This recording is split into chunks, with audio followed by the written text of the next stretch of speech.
So this week we're actually going to take it a bit light and not have a double feature, and we're actually going to look at Strongarm here, who's actually a repaint from, I think the same name of the Energon line, but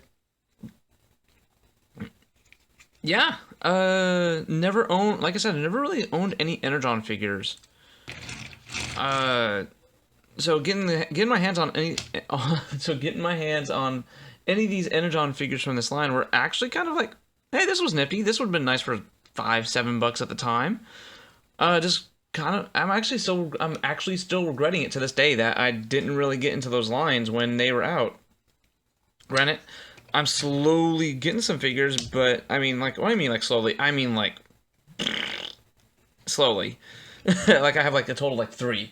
Anyway, let's look at the figure. Well, as a nice green little Jeep who can roll. And as well as, I do like how all these repaint lines are going after the Sector 7 motif here. Like, these are all Sector 7 vehicles that were converted into robots. And yet again, I'm going to refer to the comics. They even make a reference to this in the comics, where some of these are autonomous, while some of these were actually given actual life when the Allspark actually blew up. But Strongarm here was not a Sector 7 vehicle. They just give him that for the sake of an actual Earth mode. But in the comic, he's still on Cybertron with a Cybertronian mode. And I do like how we're this on him. You'll see in a second. But he pops up once or twice and goes, hey, I'm kind of cool. And that's it. I haven't moved past Revenge of the Fallen as of yet. But anyway, nice jungle-looking paint scheme. I wouldn't know how I would not know how this would work in a city setting or a military setting unless he's going to the jungle. Then it might work out. These kind of do work as pseudo doors, which that's one thing Energon did have going for it, was like they had pseudo doors and pseudo hoods in certain molds. So I do like how the Energon pieces form a somewhat spare tire here. Of course, for those who don't know, the spare tire, the Energon pieces were meant to be like interchangeable weapons, stuff that the bigger bots or any other bot can use. Let's go ahead and just pop that off really quick. And this is actually made of 2 pieces. And on the actual crane here, I did not realize until about a week after I got this guy, the crane actually moves. Hey, check that out. Anyway, not a bad little buggy mode, not at all. Well, to go ahead and get him started, we have to take the tire off, of course. Then we have to actually take this off, because these will actually combine here in a second for a weapon. But anywho, very simple transformation. You can do the first things first. How you want to start it is take the windshield and just pop it down. You spread the skirts. Oh yeah. Turn on the other side here. Rotate the arms out. Nice little pegs there. Go ahead and just rotate the head here. I mean, this is going to be a really easy one. Just that around. And you're going to have to like tilt the legs forward just a little bit just to have that clear, because it's a nice little lock. And I do like how the seats just kind of blend in. They don't really pop up until he's in vehicle mode. And push down the roll bar. Now, of course, this little Energon star can pop off like normal, and it can pop on to the other Energon figures that were repainted into this line. But you can see an Autobot symbol here. Ooh, right there. It's molded in. And of course, on the original mold, it was like blotted out red. And his legs do come apart. And boom. All done. Like I said, this one's going to be a short and simple week, guys. Move him back. And to turn this into a weapon, it's actually easy as well. Now, these do just kind of interlock, so you just kind of push them apart. Boop. Like so. This doesn't become a gun. It actually becomes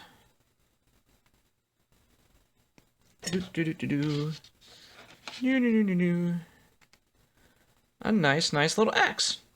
Boop. Actually, not. It's not. It's not little. No, I mean, this sucker, whenever he's holding it, becomes extremely front heavy.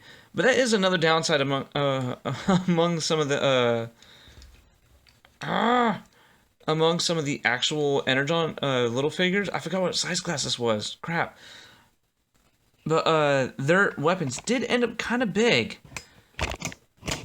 New. So their weapons did end up kind of big. Let me shorten this. There we go. Their weapons did end up kind of big, so they did. So wherever they end up pointing the weapon, they ended up leaning in towards that direction. But overall, I do actually appreciate that. It gives us people, the ones who missed out on the previous lines, a chance to get these figures. I really do appreciate it, because some of these molds are like nifty little, hey, these are nice little cheapo molds. Oh yeah, and there's actually, believe it or not, it looks like a Minicon port, and I tested out on a couple of my my Armada figures, and it does fit, believe it or not. So if you have someone like Megatron who has a port on right there on his forearm, you can put it there, and he has a nice little axis swing with. Now, these molds are now officially hitting 10 years old, so with the clear plastic still being in somewhat decent shape, I'm actually not worried about it at all. But yet again, all these toys are coming from collector home to collector home from collector home, so they're not being played around as much. They're not seeing that much tough love or kid love. You know, not being tossed around the room, none of that stuff. So they're not really being stress tested as much. A nifty little guy. Let's go to the points of articulation. He's actually not bad. Of course, he's going to have rotation at the head, somewhat limited ball joint in the shoulder for see how it's actually molded. How it actually has that little indent, so it actually clicks down the side. So of course you get a little joint here thanks to the transformation. 90, like 85 degrees at the elbow. Of course, you gotta move the hip out. Ball joint at the hip. And you can't go back thanks to the seat in the back, which kind of blows. And of course, thanks to the transformation again, he does have a knee joint, so you can be like, huzzah! No. Now I'm being silly. But, and doesn't really have a toe and doesn't really have a heel. You can pop these out for somewhat of a toe to help steady him a little bit. But of course, the official transformation instructions say, hey, to completely fold this up. And then he does get kind of forward, so you will end up using these as toes to help keep him forward.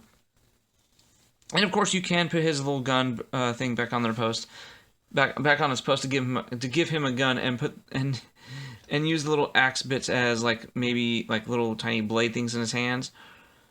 Or there's even a couple pictures where the gun will be posted here and the Energon will be posted on his shoulders. But I like this configuration. Anyway, it's not a really bad figure, guys. I know this one's kind of a little bit shorter and a little bit more laid back because the figure's kind of small.